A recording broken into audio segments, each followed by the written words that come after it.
Look at my face. What do you see? I see ambiguity, racial ambiguity. I see an average male, the lazy approximation of an average tropical male. Few things in my face scream Colombian. Instead, curled eyebrows and an untrimmed beard invoke the lands of Arabia. The sun has left an everlasting impression on my skin. A mellow browning, the way you're supposed to roast a marshmallow over the flames. But my passport still reads, Colombia.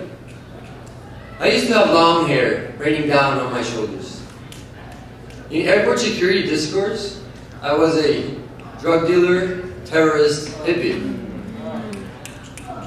Disposable gloves would hunt down cocaine-filled lice in a man bun. Bracelets, bombs, handcuffed to my wrists, ready to burst on command.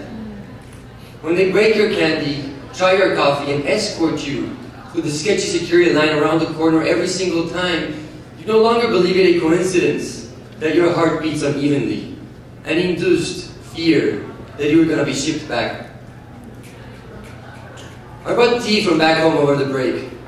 Ancestral plants that have provided the natives of my south with sacred medicines and herbal delicacies. The same cursed leaves that were morphed into cocaine by the blind greed of a few and which continue to erode with evil the warmth of my home. These I carried with me across an intangible border of police officers and metal detectors, and I feared that the cold in my hands would spark suspicions I wouldn't be able to fend off.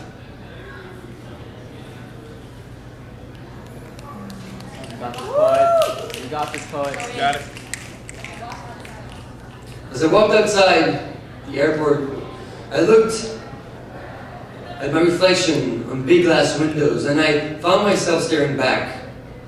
It seems I'm always peeking in a step too far into the void of my pupils, past the window and into the soul, to ask with unfocused eyes, who am I? Who am I when my 4 last names are stamped with Spanish ink on history books and newspapers, when my mouth and tongue have been shaped by the honey melodies of a Romance language, my native tongue, which, with its soothing melodies, silenced and choked up the very natives, guardians of my land? Or when people guess 23 different countries, trying to figure out where I come from? When mirrors whisper Mesopotamia or the Fertile Crescent, and the kids I teach believe me a foreigner in my own home? I can't help but wonder how I ended up where I stand. The offspring of Moorish Muslims, colonizers of the future colonizers of the New World, who set out with sword and a cross in hand to bring the light into the lands of the barbaric, but instead drained the golden blood and the red blood of the people, the very ancestors of my brothers and sisters, the strangers that walk to and fro in the crooked streets of Cali. I've been carried across an ocean of inherited privilege into the land of immigrants to find refuge in the margins of a bare canvas, hopping between the stripes of the Star-Spangled Banner, afraid of the burning red and the drowning white. Who am I? But the average of history, its wars, its colonies, people killing, mating, and conquering one another, the exchange of language, of DNAs, of culture, and skin color. My body is an encrypted cosmic manuscript dating as far back as the origins of the universe, and I'm slowly learning how to decode it. But the nights roll on, and I stare at the ceiling, trying to imagine the fathers of my fathers, the mothers of my mothers, a blurry mess of images and unanswered questions. So I ask you, where do you come from?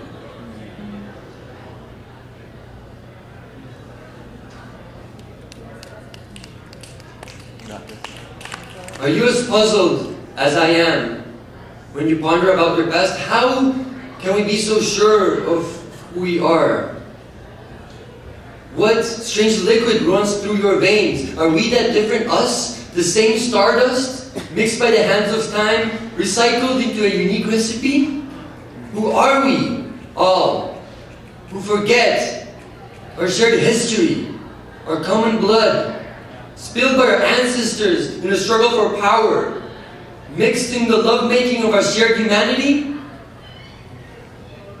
Our hearts are able to recognize smiles uttered in any dialect, and tears spoken by any kind of pain. But our eyes have grown to stare out into the world and not within. So, close them for a minute. You'll hear our breaths hum in synchrony.